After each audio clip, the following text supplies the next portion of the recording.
นนี้เป็นอาหารแก่น้อยเขาจะมาผสมยาสมุนไพรนี้ให้มันกินเพื่อป้องกันผสมน้อยเดียวเอาแต่ว่าผสมจางๆเอาแต่ว่าเขาจะผสมไล่มือให้กิน2-3 มื้อเรียนกันถ้าผสมเข้มมัน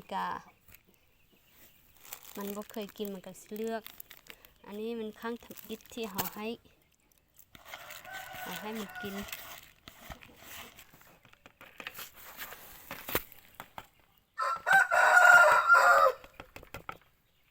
แนวนี้มันกินปะให้มันกินหมดมื้อเลย